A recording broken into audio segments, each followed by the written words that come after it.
न मंसामि सक्कारेमि सम्मानेमि कल्याणं मङ्गलं देवयं चेयं पज्वासामि मथेन वन्दामि इकुतो आयाहीनं पयाहीनं करिमि वन्दामि न मंसामि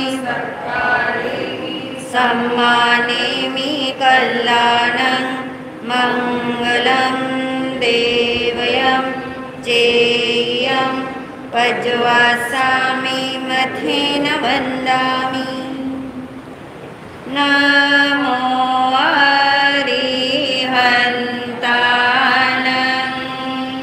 नमो सिद्धानं नमो आयर्यानं नमो उवस्वायानं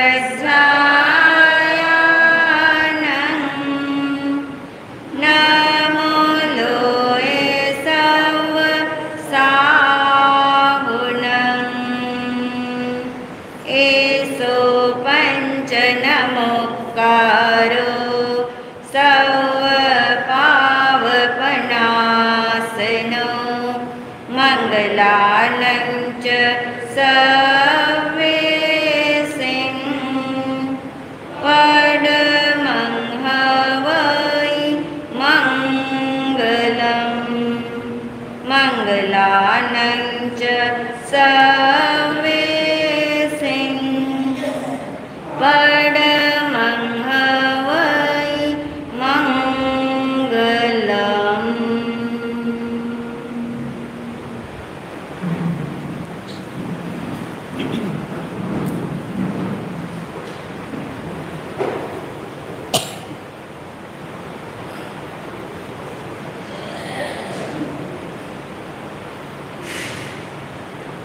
आत्मस्वरूप को ध्याने हेतु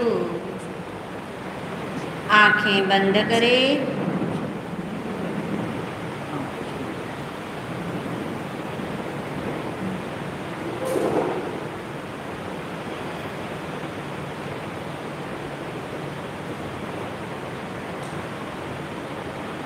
बहुत गहराई में अनुभव करें।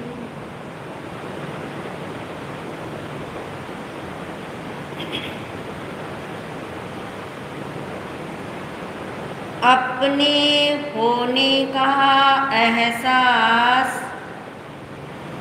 पक्का करें।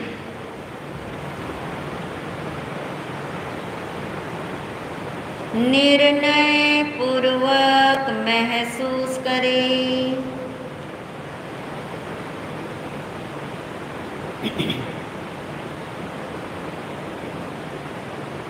मैं आत्मा हूँ।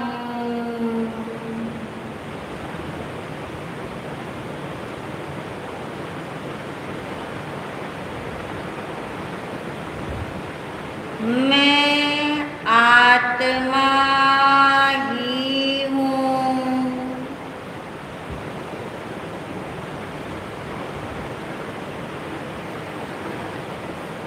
आत्मा के अलावा अन्य कुछ भी मैं नहीं हूँ।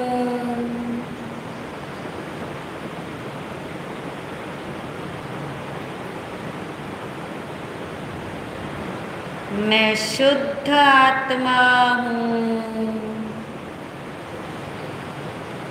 मैं शुद्ध आत्मा हूँ।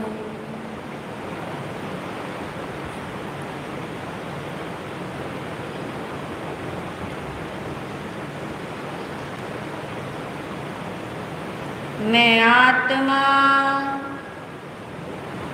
त्रिकाल जागृत तत्व हूँ।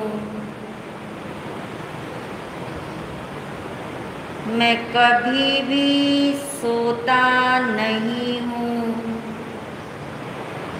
कभी भी खोता नहीं हूँ। मैं सदैव जागृत रहता हूँ, सचेत रहता हूँ। जानना जानना निरंतर चल रहा है।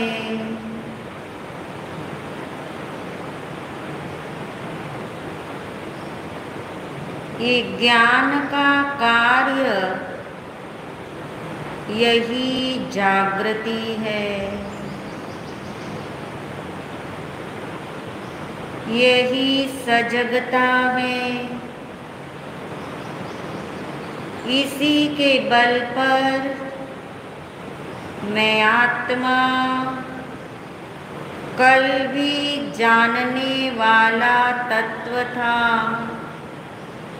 इसलिए जागृत था।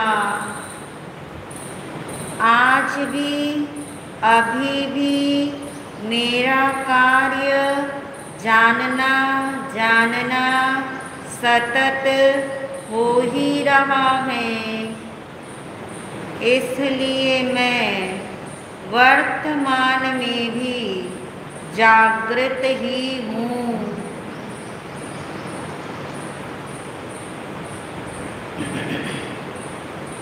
अनंत काल तक भविष्य में जानना जानना कार्य होता ही रहेगा, क्योंकि मैं चेतनावंत हूँ, इसलिए सचेत रहता हूँ।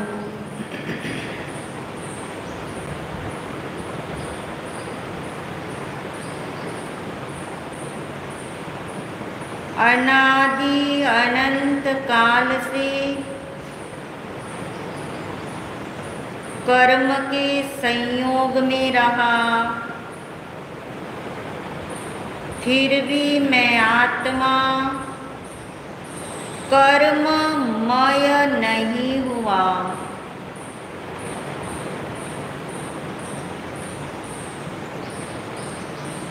चेतनामय ही रहा, ज्ञानमय ही रहा।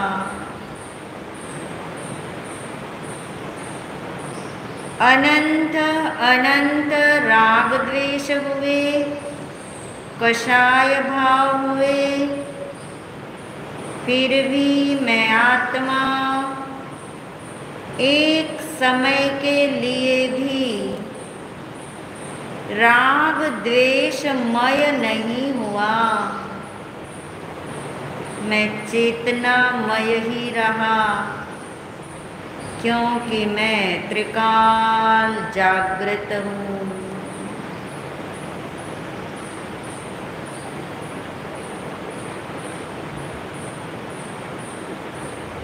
मैं ऐसा सावधान रहता हूँ, जागृत रहता हूँ। इसी कारण मुझ में किसी का भी प्रवेश नहीं होता।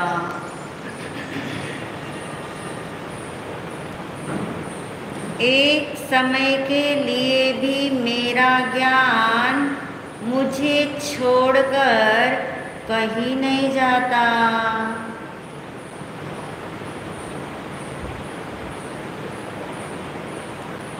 इसलिए मैं निरंतर सचेत रहता हूँ।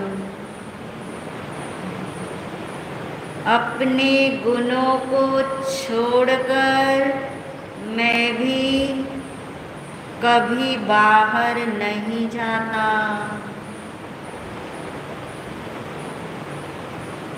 मैं अपने में ही रहता हूँ।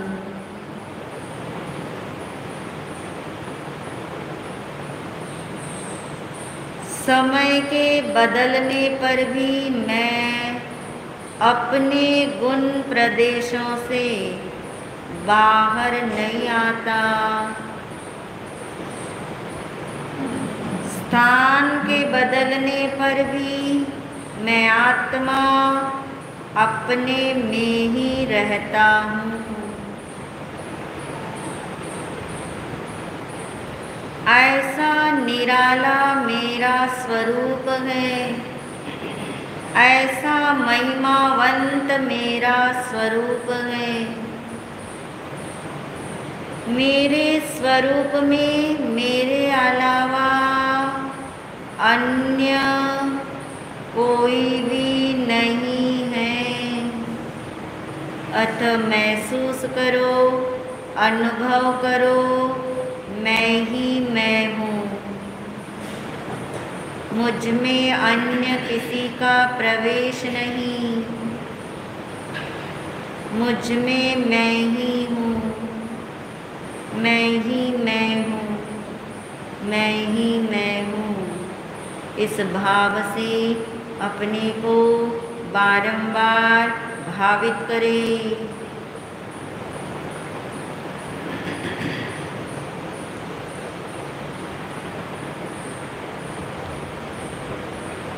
सावधान स्वरूपी हूँ मैं, त्रिकाल जागृत हूँ।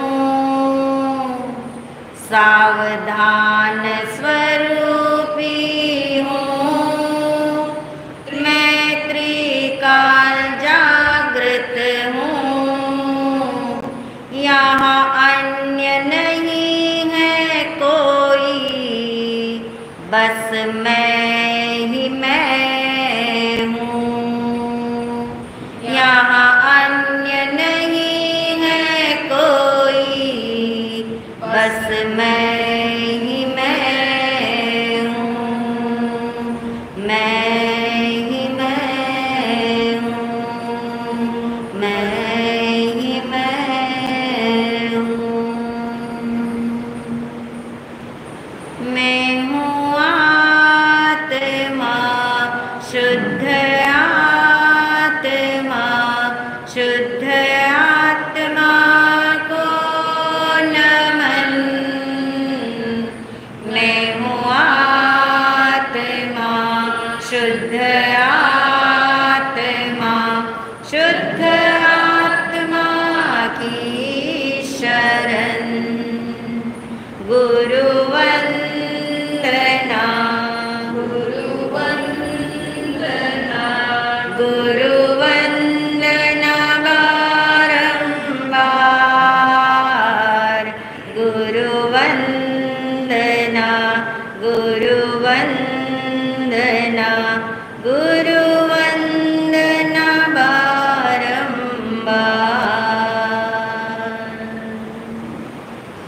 प्रसन्नता के साथ आंखें खोल सकते हैं। परम श्रद्धा, परम उपकारी महाराज श्री के चरणों में अनंत वंदन नमन। सभी शुद्ध आत्माओं को अनंत वंदन नमन। को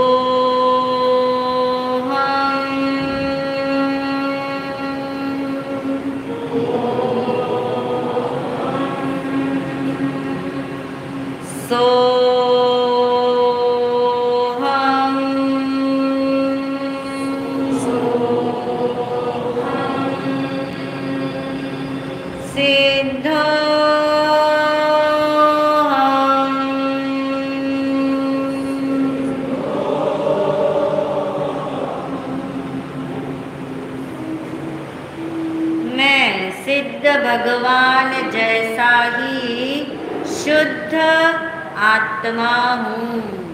इसको भगवान ने मूल मंत्र बताया। मंत्र से आप जानते ना सिद्धि होती है, और ये मूल मंत्र बताया। महामंत्र तो कौन सा है? नमस्कार सूत्र, वो महामंत्र है। और महामंत्र पढ़ते पढ़ते, महामंत्र को नमन करते करते, जिनको हमने नमन किया, जिनकी भक्ति की, जिनकी आराधना की, उन्हीं ने हमको क्या बता दिया? मूल मंत्र बताया। क्या है मूल मंत्र? सोहम सिद्धोहम, या मैं सिद्ध भगवान जैसा ही शुद्ध आत्मा हूँ। इस मंत्र को ध्याने से, इस मंत्र की भावना करने से, इस मंत्र को सिद्ध कर लेने से क्या मिलने वाला है, पहले ये तो डिसाइड कर ले। मंत्र की सिद्धि आप करते हो क्योंकि आपको पता होता है कि मुझे अमुक चीज मिलेगी। तो इस मंत्र से, कौन से मंत्र से? सोहम बोलो, सिद्धोहम बोलो, या मैं सिद्ध भगवान जैसा शुद्ध आत्मा हूँ। इस मूल मंत्र को सिद्ध करने से क्या मिलने वाला है? सिद्धालय, यानी सिद्धालय जो मेरी मंजिल है, सिद्धालय जो मेरा कार्य है, वो कार्य कौन से कारण से होगा? क्या मानने से होगा अपने को?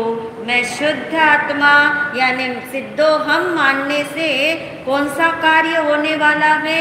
सिद्धालय तक का कार्य हो जाएगा। इसलिए भगवान ने इसे मूल मार्ग बताया, क्योंकि मार्ग तो बहुत होते हैं। मूल मार्ग का मतलब जो निश्चित रूप से आपको अपनी मंजिल पे पहुंचा दे। इसका मतलब क्या हुआ? कोई मार्ग ऐसे भी होते हैं जो आपको भटका भी सकते हैं, कोई मार्ग ऐसे भी होते हैं जो आपको दिशा की भूल करा देते हैं, मंजिल बदलवा देते हैं। मगर जो मूल मार्ग होता है वो डायरेक्ट कहाँ पहुँचाता है?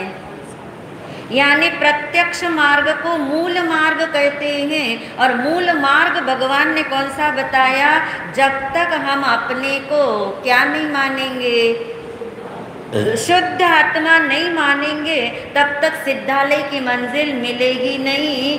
इसका अर्थ ये हुआ कि आज तक जितनी भी आत्माएं मोक्ष में गई, कितनी गई? कितनी गई? अनंत गई। अनंत आत्माएं सिद्धालय में गई। उनका मूल मार्ग यहीं से प्रारंभ हुआ, उनकी नींव यहीं से डली, उनके साधना की शुरुआत यहीं से हुई। कहाँ से हुई है? कि उन्होंने सबसे पहले से पहले अपने को क्या माना? शुद्ध आत्मा माना। तब उनका मोक्ष मार्ग क्या होता गया? खुलता चला गया। इसका मतलब ये हुआ कि हमें भी सबसे पहले अपने भीतर किसकी स्थापना करनी चाहिए? किसकी स्थापना करोगे? स्थापना करना यानी मानना चाहिए, अपने अंदर में स्थिर तत्व को मानना चाहिए। तो उसकी स्थापना यदि एक बार कर लोगे, आपको पता है मंदिर में स्थापना होती है मूर्ति की। मूर्ति तो पहले से ही वहाँ पड़ी है, वो प्रतिमा तो पहले से ही रखी है, फिर भी उसकी क्या की जाती है? स्थापना। वो मूर्ति है इसलिए उसकी क्या की जाती है? स्थापना। ऐसे मैं सिद्ध भगवान जैसा ही हूँ, सिद्धत्व मेरे भीतर है, तो मुझे एक बार अपने भीतर सिद्धत्व की क्या कर लेनी है? स्थापना। कहीं से लाके नहीं करनी। क्यों करनी है? क्यों है? क्योंकि स्वरूप ही ऐसा है, मेरा स्वरूप ही ऐसा है जो किसके समान है? सिद्ध भगवान जैसा शुद्ध है। उसकी स्थापना मुझे अंदर करनी है, यानी मानना है, इस बात को स्थिर रखना है। इस बात को मानने से क्या होने वाला है? वो होने वाला है जैसे किसी को मिट्टी में सोना दिखाई दे जाए। क्या होता है? मिट्टी में किसी को क्या नजर आ गया? सोना। अब क्या होगा? नजर कहाँ जाएगी? अब मिट्टी पे जाएगी। मिट्टी है, मिट्टी दिखाई दे रही है, मिट्टी है, मगर अब नजर मिट्टी पे नहीं जाती, क्योंकि क्या दिखाई दे गया? सोना। बस ऐसा ही प्रभाव अंदर में आएगा। यदि एक बार हमने ये स्वीकार कर लिया, मान लिया, धारणा में बिठा लिया, अंदर में फिट कर लिया कि मैं कैसा, तो मैं शुद्ध आत्मा सिद्ध भगवान जैसा हूँ, ऐसी स्थापना भीतर हो जाए तो दृष्टि अब कहाँ जाएगी? कर्म की मिट्टी रहेगी, राग द्वेष की धूल मिट्टी रहेगी, मिट्टी नहीं हटेगी, मगर मिट्टी में क्या दिखाई दे गया? सोना। यानी कर्म के रहते रहते, कर्म चक्र चक्र के चलते चलते, राग द्वेष के घूमते घूमते हमें नजर कहाँ टिकानी है, कहाँ टिक जाए, हमारी शुद्ध आत्मा पे टिक जाए। और टिक सकती है, दृष्टि तो टिकानी है, करना तो कुछ भी नहीं, बदलना तो कुछ भी नहीं, मात्र पहचान करनी है। जैसे उस व्यक्ति को पहचान हो जाए कि मिट्टी में सोना है, तो मिट्टी की चिंता करेगा। अब किसकी चिंता करेगा? सोने की। क्या दिखेगा? सोना। बोलने में भी क्या आएगा? सोना। आंखों से भी क्या दिखेगा? सोना। कदम भी क्या लेने के लिए चलेंगे? सोना। यानी मिट्टी दिख रही है, मगर अब उसे मिट्टी नहीं दिखती। ऐसी अवस्था आती है जब हम क्या स्थापना करते अपने भीतर, मैं शुद्ध आत्मा हूँ, तो दृष्टि कर्मों से ऑटोमेटिक हट गई। राग द्वेष होते हुए भी दृष्टि वहाँ अटकती नहीं है। अब दृष्टि कहाँ स्थापित हो गई है? अपने भीतर में, मूल के अंदर आ गई। यानी ऐसी घटना घटती है जब ये स्थापना भीतर होती है। कौन सी स्थापना?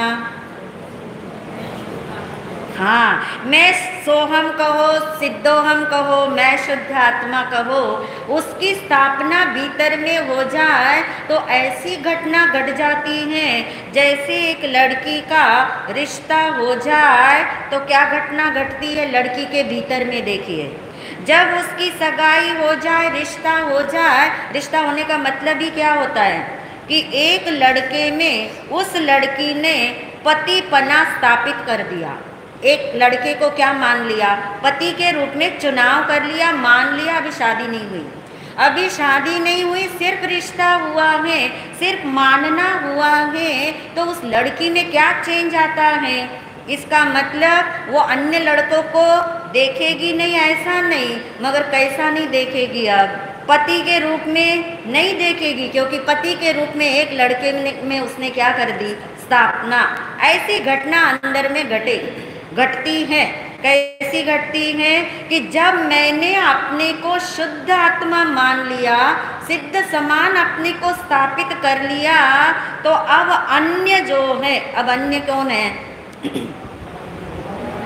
अन्य कौन है? राग द्वेष अन्य है, कर्म अन्य है, ये शरीर के पुद्गल परमाणु अन्य है। ये रहते हैं, ये रहते हैं, इस पे नजर भी जाती है। ऐसे नहीं कि कोई शरीर को देखना छोड़ देगा, शरीर को भी देख रहा है, शरीर को भी जान रहा है, मगर अब उसकी दृष्टि शरीर से बंधती नहीं है, अटकता नहीं है, राग द्वेष में अटकता नहीं है। जैसे उस लड़की ने एक लड़के में पति पने की स्थापना कर दी, तो अन्य लड़कों को वो पति के रूप में देखने वाली नहीं है। अन्य रूप में वो देख सकती है, मगर पति के रूप में तो नहीं देखेगी। ऐसे ही सिद्धत्व में हमने मैं की स्थापना कर दी। मैं यानी मैं और शुद्ध आत्मा एक कर दिया ना, स्थापना कर दी। सिद्धत्व में अपनी स्थापना कर दी, शुद्ध आत्मा मैं ही हूँ ऐसा अपने अंदर स्थापित कर दिया। तो अब जिसको आज तक मैं मानते थे, किसको मानते थे? मैं, इस शरीर को मैं मानते थे, राग द्वेष को मेरा मानते थे, कषाय को मेरा मानते थे। अब मैं और मेरा का दृष्टिकोण ऑटोमेटिक क्या हो गया? बदल गया। ऐसी स्थापना जब हम सिद्धोहम बोले, जब हम सोहम बोले, जब मैं सिद्ध भगवान जैसा शुद्ध आत्मा हूँ बोले, तो धीरे धीरे अपने अंदर में किसकी स्थापना होने लगे? सिद्धत्व की स्थापना होने लगे। तो दृष्टि खुलेगी कि नहीं खुलेगी? ऑटोमेटिक खुलेगी। जो दृष्टि बंध चुकी है किसके साथ? अनादिकाल से बंध चुकी है ना, कर्म चक्र। कर्म चक्र के साथ अनादिकाल से बंधी है, कर्मोदय के साथ बंधी है, संयोगों के साथ बंधी है। अब वो दृष्टि को आपको हटाने की जरूरत पड़ेगी क्या? उस लड़की को उपदेश देना पड़ता है घर वालों को कि अब लड़के ढूंढना तू बंद कर दे, उसको उपदेश देना पड़ता है। किसी और के अंदर तू पति पत्नी की स्थापना नहीं करना, ऐसा उसको समझाना पड़ेगा आपको? नहीं, क्योंकि स्थापना हो चुकी। ऐसी स्थापना अंदर में हो जाए, मैं पने के साथ हो जाए, फिर शरीर रहे तो रहे, शरीर पे नजर जाए तो जाए, राग द्वेष रहे तो रहे, कोई भी आपको डिस्टर्ब नहीं करेगा, आपको अटकाएगा नहीं। इसी बात को हम समझ रहे थे। कर्म चक्र घूम रहा है, अनादिकाल से घूम रहा है, उदय और बंध के रूप में घूम रहा है, और मैं उसके संयोग में अनादिकाल से हूँ। मगर मेरा पहला निर्णय ये पक्का हो जाए कि कर्म चक्र मुझको, कुछ तो बोलिए आप, कुछ तो हेल्प करिए आज। कर्म चक्र मुझको, आपसे सुनना चाहती हूँ। कर्म चक्र मुझको डिस्टर्ब नहीं कर सकता, हानि नहीं पहुंचा सकता, मेरा कुछ बिगाड़ नहीं सकता। वो है, उसकी नास्ती नहीं कर रहे हम, कर्म की नास्ती नहीं कर रहे, उसको नकार नहीं रहे कि कर्म नहीं है, मगर कर्मों ने जब अनादिकाल से मेरा कुछ बिगाड़ा नहीं। बिगड़ा है क्या आपका? क्योंकि मैंने मेरा बोला तो आप अपना भी तो समझोगे ना। मेरा कुछ बिगाड़ा नहीं कर्मों ने, किस बेस पे कह पा रहे हैं? क्योंकि कर्मों का ही मुझ में प्रवेश नहीं, मुझ में यानी स्वरूप में, मेरे स्वरूप का उन्होंने क्या नहीं करा, कुछ भी नहीं बिगाड़ा, अनादिकाल से कुछ नहीं बिगाड़ा। यदि बिगाड़ा होता तो क्या होता? मेरे गुणों में गड़बड़ हो जाती, मेरे गुण विकृत हो जाते, मेरे गुण कम ज़्यादा हो जाते, प्रदेश कम ज़्यादा हो जाते, मैं इस स्वरूप से बाहर निकल जाता, मैं कर्ममय हो जाता। मगर ऐसा तो एक दिन भी, एक समय के लिए भी हुआ नहीं। इसलिए कर्मों ने मेरा कुछ, बोलिए ना, मुझे अच्छा लगता जब आपके मुँह से सुनी। कर्मों ने आज तक मेरा कुछ बिगाड़ा नहीं। अब आप देखिए, जिसके साथ आप रहते हो, एक घर में किसी के तो साथ रहना ही पड़ेगा, एक घर में आप जिनके भी साथ रहते हो, जब आपको ये पक्का विश्वास हो जाता है ये व्यक्ति मेरा कुछ नहीं बिगाड़ रहा, कुछ नहीं बिगाड़ेगा, क्योंकि इसने आज तक मेरा कुछ भी नहीं बिगाड़ा। कैसे रहते हो आप उसके साथ? निश्चिंत होके रहते हो, निर्भर होके रहते हो। और देखिए सूक्ष्मता से उस व्यक्ति के प्रति आपकी नज़र कैसी रहती है, बुरी वाली तो नहीं रहती, पक्की बात है, अच्छी वाली रहती है। यानी आपको वो व्यक्ति डिस्टर्ब ही नहीं करता। आपको जो व्यक्ति डिस्टर्ब ही नहीं करता, आप कितने मज़े से भी उसके साथ रह ले तो निश्चिंत होके रहते हो, नंबर 1। और फिर आप उसको देखने में समय नहीं लगाते, वो क्या कर रहा है, वो कहीं मेरी चीज़ तो नहीं छेड़ रहा है, वो कहाँ जा रहा है, कहीं से मैंने लॉक लगाया कि नहीं लगाया, मेरी अलमारी में से कुछ ले लेगा तो नहीं ले लेगा, तो कोई विकल्प आएंगे आपको? नहीं। ये बात कैसे समझ आ रही? ऐसी बात यहाँ समझ आए, जिस कर्म के साथ मैं अनंत काल से संयोग में रहता हूँ, उस कर्म ने मेरा यानी स्वरूप की तरफ नजर जाए, मेरा कुछ भी बिगाड़ा नहीं, बिगाड़ सकता भी नहीं। तो फिर कर्मों से नजर हटेगी कि नहीं हटेगी? कर्मोदय से नजर हटेगी कि नहीं हटेगी? अच्छा और बुरे से नजर हटेगी कि नहीं हटेगी? हट जाएगी ना, क्योंकि कर्म बुरे रूप में उदय में आए, अच्छे रूप में उदय में आए, अनुकूलता दे दे, प्रतिकूलता दे दे, मगर वो मेरा कुछ बिगाड़ ही नहीं सकते। ये निश्चय मैंने किसके बल पे किया? स्वरूप के बल पे किया। स्वरूप के बल पे जब ये निश्चय कर दिया तो कर्म चक्र रहे तो भले रहे, घूमे तो भले घूमे, मगर निर्णय आपने क्या करना है? मैं नहीं घूमता। कौन घूम रहा है? मगर कर्म चक्र के संयोग में मैं होने से घूमता हुआ दिखाई देता हूँ, मगर मैं तो जैसा हूँ वैसा। जो मेरे उस आदमी के 2 हाथ पैर है तो 2 ही हाथ पैर है, 2 आँख है तो 2 ही आँख है, 4 आँख थोड़ी हो गई कर्म चक्र पे, उस चक्र पे घूमने से। जैसा वो है वैसा ही रहा आदमी, और वो चक्र भी आदमी के अंदर प्रविष्ट नहीं हुआ। ऐसा भरोसा पड़े किसके ऊपर? कर्मों पे कि अपने पे? अभी भी कर्मों पे करोगे भरोसा? कर्मों पे भरोसा नहीं करना, उसका निर्णय करना, उसका निर्णय करना। भरोसा किस पे करना? अपने पे।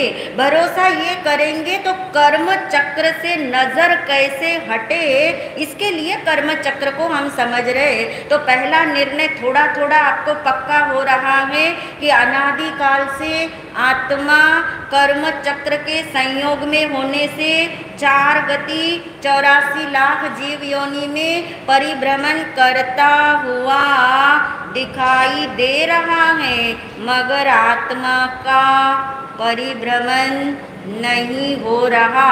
अब ये दो विरोधी वाक्य समझ में थोड़े थोड़े तो आने लगे हैं और आ जाएंगे।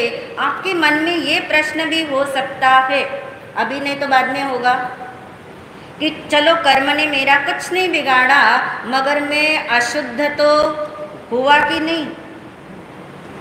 अशुद्ध नहीं, अशुद्ध दिख तो रहा हूं। तो जब मैं अशुद्ध दिख रहा हूं तो मुझे अशुद्धि दूर करनी पड़ेगी कि नहीं? ये निर्णय करना है। मुझे अशुद्ध हुआ नहीं, यहाँ तक आप आ गए अच्छी तरह से, मगर अशुद्ध दिखाई तो दे रहा हूँ ना। कर्म है, राग द्वेष है, बंधन है, उदय है, दोबारा से कर्म बंध है, ये सब हो तो रहा है ना। तो ये सब दिखाई तो दे ही रहा है, यानी ये सब हो रहा है, तो इसको कौन भगवान हटाने आएंगे?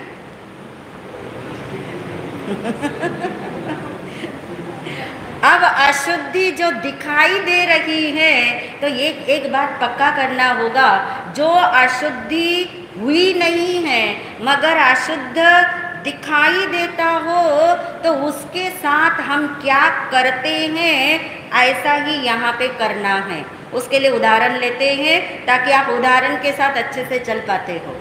मान लीजिए एक छोटा बच्चा है, 7-8 साल का होगा, रोज स्कूल में जाता है, गर्मी का मौसम है।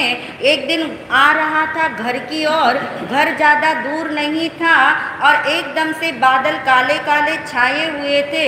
लड़के ने सोचा मैं पैदल ही कहाँ जाऊँगा, अपने घर चला जाऊँगा, और रास्ते में नारियल वाले की दुकान पड़ी, पानी वाला नारियल। पानी वाला नारियल बच्चे ने देखा, थोड़ा पैसा उसके पास में था, उसने वो पानी वाला नारियल खरीद लिया। इतनी देर में मूसलाधार बारिश आ गई, बादल तो थे ही, बारिश इतनी तेज आ गई और पानी बहने लगा, बच्चे को चलना मुश्किल होने लगा। नारियल थोड़ा भारी तो होता ही है, उसके हाथ से छिटक गया, नीचे गिर गया। यहाँ तक मैंने आपको सुनाना है, अब आपकी जिम्मेदारी, मैं प्रश्न पूछूंगी। नारियल नीचे गिर गया, पानी का प्रवाह बह रहा है, तो बहते पानी में कौन बहने लगा? नारियल बहने लगा। लड़का भी तेजी तेजी से उसके पीछे पीछे चलने लगा। यहीं पे पहला प्रश्न मैं आपसे पूछ लूं कि पानी बह रहा है कि नारियल बह रहा है? पानी बह रहा है, नारियल नहीं बह रहा है। बहने का स्वभाव किसका है? नारियल का है बहने का स्वभाव? नहीं, किसका है? पानी का। पानी बह रहा है क्योंकि पानी का प्रवाह है। पानी तब तक बहेगा जब तक पानी की धारा, पानी का प्रवाह चलेगा। पानी का प्रवाह खत्म हो जाएगा, बारिश थम जाएगी, प्रवाह क्या हो जाएगा? रुक जाएगा। मगर बच्चा क्या बोल रहा है? मेरा नारियल बह गया, बह रहा है या बह गया? क्योंकि वो बच्चा है ना, वो तो यही बोलेगा, मेरा नारियल बह गया। मगर आप समझदार हो, आप जानते हो कौन बह रहा है? पानी बह रहा है, और नारियल पानी के बहाव जो है ना पानी का, उसके संयोग में है। ये संयोग समझ आ रहा है? जैसे चक्र वाला समझ आया, ऐसे ये संयोग। वो नारियल उस बहते पानी के संयोग में है, तो बहता हुआ दिख रहा है। नारियल बह नहीं रहा, क्योंकि बहना स्वभाव नारियल का नहीं। बहना स्वभाव घटा रहे हो अपने साथ, घटा लेना। अब तो आपको घटाना आ गया। घटा लेना पानी का बहाव, घटा लेना नारियल, घटा लेना बच्चे का एंगल। वो बच्चा मायूस हो रहा है, चिल्ला रहा है, कोई तो मेरे नारियल को क्या कर लो, पकड़ लो, क्योंकि उसने पैसे दे के खरीदा है। बच्चा भाग रहा है। थोड़ी देर में बारिश क्या हो गई? रुक गई। धीरे धीरे पानी का प्रवाह थमने लगा। बिल्कुल थम गया पानी का प्रवाह, और वो नारियल भी एक जगह थम गया, मगर जैसा नारियल बच्चे के हाथ में था, अब वो नारियल वैसा है। अब सोचना, अब वो नारियल वैसा की वैसा है या नहीं। बच्चे ने देखा नारियल के ऊपर तो जैसा नारियल हरा हरा दिख रहा था ना, पानी वाला नारियल था, हरा हरा दिख रहा था।